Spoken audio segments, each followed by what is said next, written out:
আরেকজন নিয়মিত সদস্য জনাব আজিজ ভাই, উনি বর্মি বিজনেস পয়েন্টের একজন স্বত্বাধিকারীও, আর আমাদের বর্মি ট্যুরিজমের একজন নিয়মিত সদস্য। উনি প্রত্যেকটা ট্যুরেই আমাদের সাথে অংশগ্রহণ করে।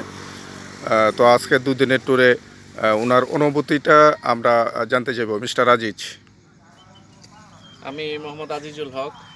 এই যে টেকনাফ থেকে তেঁতুলিয়া আমাদের দেশের যে এই যে ছোট্ট একটা দেশের এত বৈচিত্র্যপূর্ণ এত কিছু সমৃদ্ধশালী একটা দেশ, আমরা এদিকে না আসলে অবশ্য বোঝা যাইতো না। আমরা এই যে বাংলা বান্ধা পর্যন্ত গিয়েছিলাম, ওইখানে সীমান্তবর্তী যে এলাকাগুলো এগুলো দেখলাম।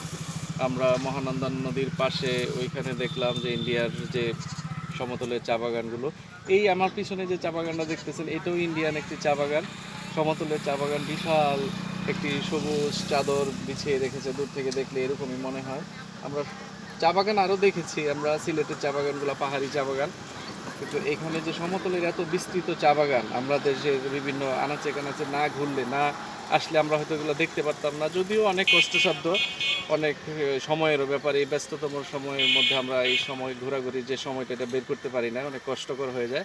তারপরেও এই ব্যস্ততার মধ্যেও অল্প কিছু সময় আমরা বের করি যদি এইগুলো এই যে দেশের বৈচিত্র্যপূর্ণ বিভিন্ন পরিবেশ আমরা দেখি, বিভিন্ন আনাচে কানাচে যাই। টেকনাফ থেকে তেঁতুলিয়া পর্যন্ত আমাদের অনেক জায়গায় ঘোরা হয়েছে, অনেক জায়গায় দেখছি। যেখানে যাই প্রতিদিনই মনে হয় যেন এই জায়গাটা নতুন, এখানে নতুন যেন কি ছড়িয়ে ছিটিয়ে রয়েছে।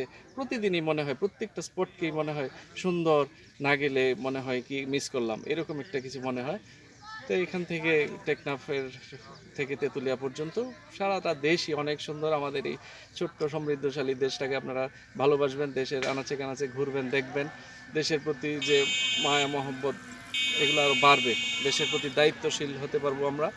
আর আমাদের নেক্সট প্রজন্ম যারা আছে তারা এগুলো দেখে অনুপ্রাণিত হবে, দেশের জন্য আমরা কিছু করতে পারবো।